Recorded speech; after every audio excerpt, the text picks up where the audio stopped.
జీవిస్తుంది. నాకు వ్యతిరేకంగా మనుషులు పన్నాగం పన్నుతున్నారు. వారు నిజమైన ఆలోచన కలిగి నాకు హాని చేసే ప్రయత్నం చేస్తున్నారు. వారు తలపెట్టిన కీడు ఒకవేళ నిజం అయితే నా కుటుంబం బజారున పడుతుంది. నా బిడ్డల భవిష్యత్తు బజారున పడుతుంది. నా బ్రతికే అతలాకుతలం అయిపోతుంది. ప్రభువా, ఇది జరగకుండా చెయ్యి అని ప్రార్థిస్తున్నావా? ఆనాడు దమస్కులో ఉన్న విశ్వాసులు కూడా ఇదే భయము గుండా వెళ్ళారు. దమస్కులో అనేక సమాజ మందిరాలు ఉన్నాయి.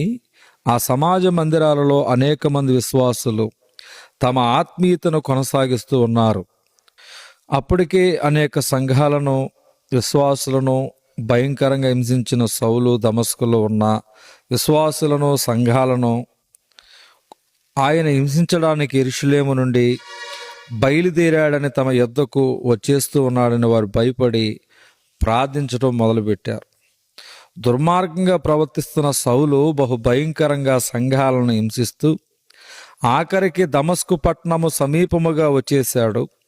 ఇప్పుడు సౌలు దమస్కు పట్టణములోనికి అడుగుపెట్టి క్రీస్తు సంఘాన్ని నాశనము చేయబోతున్నాడు. అలా తాను దమస్కు పట్టణంలోకి అడుగు పెడుతున్నప్పుడు అకస్మాత్తుగా మార్గం మధ్యలో యేసుక్రీస్తు ప్రత్యక్షమయ్యాడు.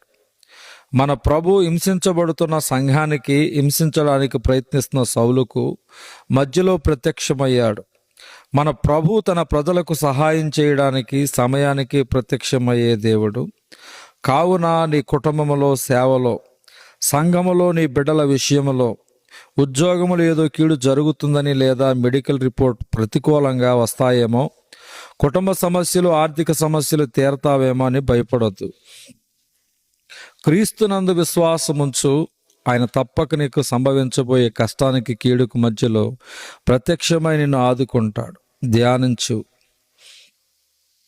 ఫరో తరుముతున్నప్పుడు సమయానికి ఎర్ర సముద్రాన్ని 2 పాయలు చేసిన దేవుడు, సంసోను బలము కొరకు ప్రార్థించగా సకాలములో జవాబిచ్చిన దేవుడు, ఇస్సాకునకు భార్య కావాల్సి వచ్చినప్పుడు రెబెకాను సకాలములో నడిపించిన దేవుడు, మోషేను కాపాడుకు ఫరో కుమార్తెను సకాలంలో ఏర్పరిచిన దేవుడు, షడ్రకు, మెషకు, అబద్నిగు అగ్నిగుండములు వేయబడగా సమయానికి ప్రత్యక్షమైన దేవుడు, దానియేలు సింహాల గుహలో వేయబడగా సకాలములో తన దూతను పంపి దానియేలును కాపాడిన దేవుడు, శిష్యుల పడవ సముద్రములో అపాయ స్థితిలో ఉండగా సకాలములో నీళ్లపై వచ్చి రక్షించిన దేవుడు, సమయానికి ప్రత్యక్షమయ్యే దేవుడు నీ జీవితంలో కూడా సమయానికి ప్రత్యక్షమై సహాయం చేయగలడు.